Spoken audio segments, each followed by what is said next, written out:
की भेल में, आह भेल में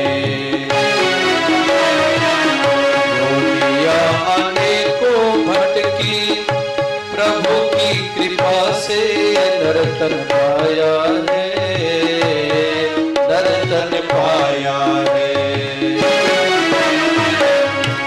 झूठे व्यसन में पड़कर प्रभु से न प्रेम बढ़ाया है, बढ़ाया है। ओ गीता गाए, गीता गाए, वेद बताए, गुरु बिना ज्ञान के भटक रहा है, हाँ तू भटक रहा है। ओ गीता गाए, वेद बताए, गुरु ज्ञान आए, इसी से भटक रहा है, इसी से भटक रहा है।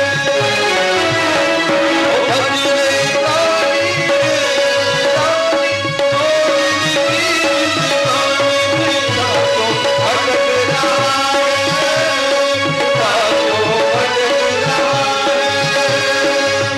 ओ झूठी काया, झूठी माया, चक्कर में क्यों आया,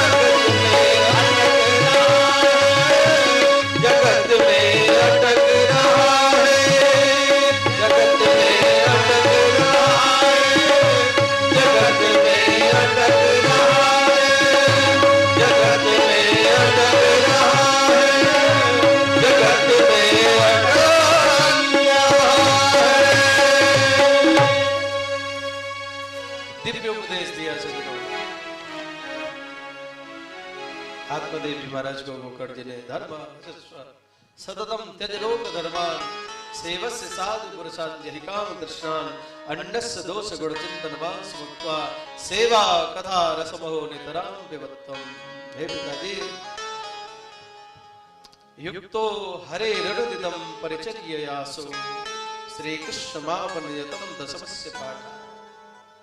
और अपने पुत्र के द्वारा प्रदत्त ज्ञान को प्राप्त करके सज्जनों सब कुछ त्याग करके जंगल की ओर गया और भगवान के चरणों का चिंतन करते हुए दशम स्कंद का पाठ करते हुए भगवान के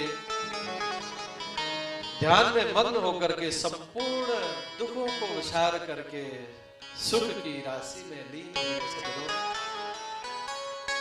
इधर देखिए, आत्मदेव गए जंगल, उन्होंने अपना आत्म कल्याण किया।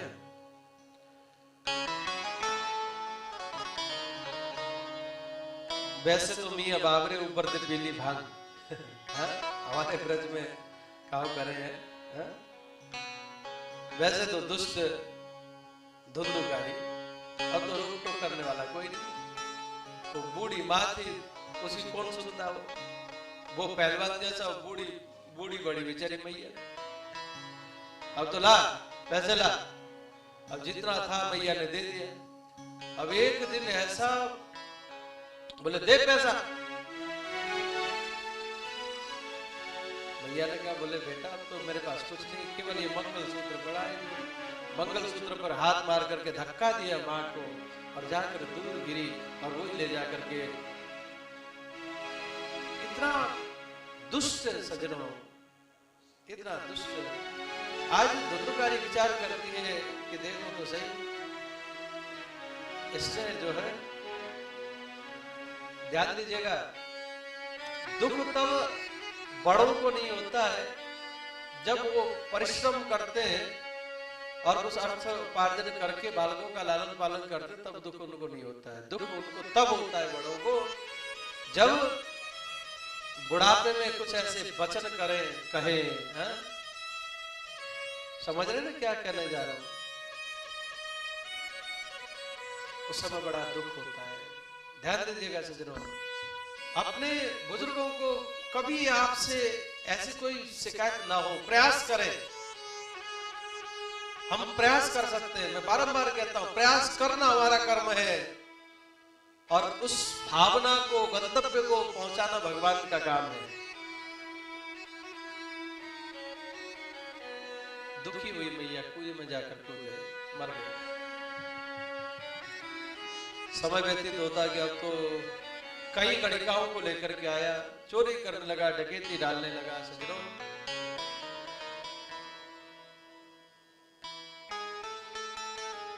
एक दिन राजा के घर में चोरी करने गया तो बहुत सारा धन लेकर के आया।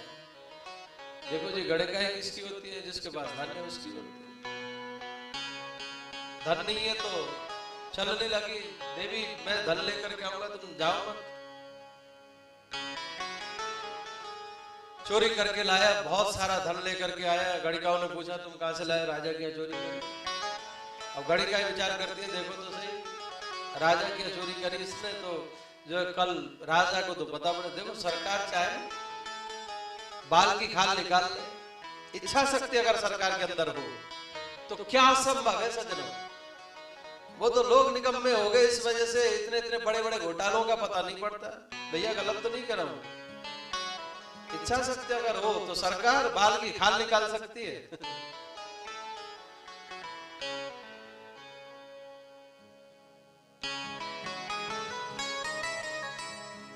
क्या कह रहा था? मैं भूल गया किधर कह रहा था,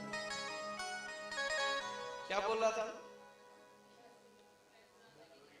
हाँ? देखो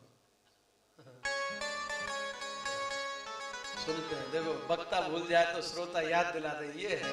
हाँ, ये है श्रोता के लक्षण है। अब तो राजा क्या चोरी करिए तो ये पकड़ा जाएगा और इसके साथ साथ हमें भी चक्की पीसनी पड़ेगी। गणिकाओं ने विचार किया कि क्यों नहीं ऐसा करो कि इसको राधे राधे कर दो। सोते समय उसका खूब बांधा, खाट में रस्सी से बांधा और जलते हुए अंगारे उसको मुख में डाला। इतनी बुरी मौत मारा उसको और गड्ढा खोद करके गाड़ करके धन लेकर के 9-2-11 समय व्यतीत होता गया सज्जनों। वो प्रेत बना, प्रेत। वर्षों बाद गोकर्ण जी अपने पैतृक भूमि पर, गांव पर जैसे आए, अब रात्रि के समय आए, गांव वालों को क्यों परेशान करो, और जो है अपने पिताजी की कुटिया, जहाँ पर पिताजी की कुटिया जो थी यथावत थी, टूटी फूटी जैसी भी, वहीं पर जाकर के जैसे मध्य रात्रि में गांव वालों को जगाना ठीक नहीं, क्योंकि संत का स्वभाव होता है। संत विचार करता है, देखो भाई मेरे सुख के लिए किसी को परेशान करना ठीक। तो गोकर्ण जी वहीं पे बैठ गए। रात्रि को क्या देखते हैं, कभी राजा बन करके आ रहा है, कभी भैंसा बन करके आ रहा है, कभी इंद्र बन करके आ रहा है। साधारण तो थे नहीं, वो भी डरने वाले थे नहीं। भगवान का भक्त भला क्यों डरता? जल लिया, जैसे छिड़का दिया। बोले तू कौन है बता? उस प्रेतात्मा ने कहा, हे भाई, मैं आपका भाई धुंधुकारी हूं। तेरे लिए तो पिंडदान करके आया था, मैं गया, तेरी मुक्ति नहीं हुई। उस प्रेत ने कहा, बोले भैया मैं आपका भाई हूं, भ्राता तो यस्मिन् धुंधुकारी नामता। मैं अपने कर्म के अनुसार घोर प्रेत बना हूं, मेरा उद्धार करो, मुझे बहुत भूख लगती है, मुंह मेरा बहुत छोटा है, भूख पेट में लगती है पर खा नहीं पाता, बड़ा कष्ट है, बड़ा पीड़ा है भाई, मुझे मुक्ति दिलाओ इस प्रेत योनि से। गया में श्राद्ध करके आया, तेरी मुक्ति क्यों नहीं हुई? यहाँ पर प्रेत कहता है, गया श्राद्ध सतेना की मुक्ति में न भविष्यति। भाई अगर एक श्राद्ध तो क्या हजारों श्राद्ध भी मेरे नाम से गया में जाकर के करोगे तो भी मेरी मुक्ति नहीं होगी, क्योंकि मैंने इतने कुकर्म किए हैं कि मेरी मुक्ति नहीं हो सकती ऐसे। फिर तेरा उद्धार कैसे होगा? अच्छा कोई नहीं, अभी तू जा, अब मैं देखता हूँ। प्रातः काल सूर्य जी को, सूर्य नारायण भगवान को अर्घ्य देते थे गोकर्ण जी महाराज। नित्य की भांति आज भी गोकर्ण जी महाराज के अर्घ्य को लेने के लिए सूर्यदेव भगवान रुक जाते थे, और जैसे रुके अर्घ्य दिया सूर्य नारायण भगवान को और पूछा, बोले हे सूर्यदेव आप बताइए, क्योंकि आप तो प्रत्यक्षदर्शी हो, आपको पता है कैसे कैसे जीवों के कैसे कैसे पाप कर्म है, आप जानते हो, प्रत्यक्षदर्शी हो आप, इसलिए आप कृपा करो, मेरा भाई ये प्रेत बना है, उसकी मुक्ति कैसे होगी?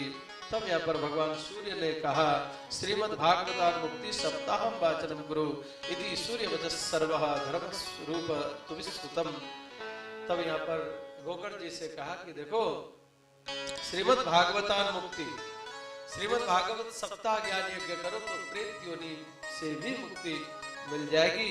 ऐसा सूर्य नारायण भगवान ने जैसे ही कहा, प्रातः काल को जब सभी ग्रामवासी आए तो ग्रामवासियों ने इसे कहा गोकर्ण जी ने ऐसी ऐसी बात हुई है, विस्तार में इसलिए नहीं कर रहा हूँ कि समय नहीं है, मेरी घड़ी में 5:05 हो गए है ना, और मेरा मानना रहता है थोड़ा समय टू समय हो तो अच्छा है ना, इसलिए 1 से 5 बजे का टाइम है। हमारी मातृशक्ति है ना, कल अपनी सहेली को लाना, बोलो चोरी चलेगी ना कथा में, हाँ चलना चाहिए। एक पंडित जी आए उधर से वृंदावन से आए, वृंदावन की बता रहे जिन्हें कहाँ से कार्य से है? तो कुछ भी हो कथा कथा समझ में आती है ना, आ रही है कि नहीं? हाँ तो देखो जी, हम सच्चे हितैषी बने अपनों के, भगवान की तरफ जो प्रेरित करे ना वही वास्तविक हमारा सच्चा हितैषी है। नहीं हुई है? नहीं, इसलिए हम सब अपनों के सच्चे हितैषी बने। हाँ व्यस्तता जीवन में है मानी बात। अब देखिए अब हमारे राकेश भैया है, भाभी है, बेचारे अभी ड्यूटी से आए तो आए कि नहीं, जितना समय मिला उतना तो आए। ऐसे हम सब जो भी समय पर्याप्त हो तो खूब सुने, और नहीं तो जितना समय है उतना समय दीजिए, देना चाहिए है ना।